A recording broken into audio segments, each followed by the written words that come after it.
अस्सलाम वालेकुम वीवर्स।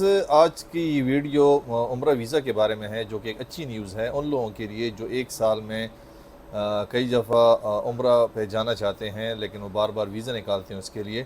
तो सऊदी गवर्नमेंट ने अभी नया ऐलान किया हुआ है और नई पॉलिसी जारी की है, जिसके मुताबिक 20 जुलाई से के बाद जो भी उम्रा वीज़ा इशू होगा वो 1 ईयर मल्टीपल वीज़ा होगा, जिसमें वो 90 दिन से आप ज़्यादा नहीं गुजार सकते। यानी कि अगर आपका वीज़ा 20 जुलाई को इशू हुआ तो वो 19 जुलाई 2027 तक वैलिड होगा, लेकिन उसमें ये चीज़ होगी कि इस पूरे एक साल में आप 90 दिन से ज़्यादा नहीं गुजार सकते।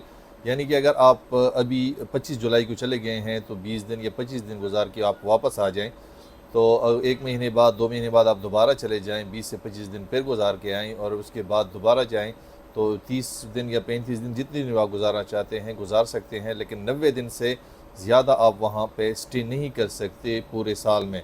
यानी आप 3 दफ़ा जाते हैं, 4 दफ़ा जाते हैं, 5 दफ़ा जाते हैं, लेकिन आपका जो टोटल ड्यूरेशन है वो 90 दिन से ऊपर ना हो। तो एक अच्छी न्यूज़ है उन लोगों के लिए जो बार बार उम्रे पे जाना चाहते हैं, लेकिन बार बार वो वीज़ा के चार्जेस देते हैं, उससे लोगों की जान छूट गई है। अच्छी न्यूज़ है उन लोगों के लिए। और अगर आप लोगों ने उम्रा वीज़ा हमने से निकालने हैं या वीज़ा पैकेजेस लेने हैं तो वो हमसे आप रब्ता कर सकते हैं। दूसरा ये है कि उसके लिए एक पॉलिसी उन्होंने बनाई है कि जब भी आप उम्रे पे जाएंगे, चाहे 3 दफ़ा या 4 दफ़ा, आपने हर बार उम्रा परमिट निकालना है और उम्रा पैकेज सऊदी मिनिस्ट्री ऑफ हज एंड उम्रा से लेना होगा। ये एक ज़रूरी चीज़ है। यानी कि आप ऐसे नहीं कि आप टिकट लें और उम्रे पे चले जाएं, नहीं, आपने उम्रा पैकेज लेना होगा, उम्रा परमिट लेना होगा।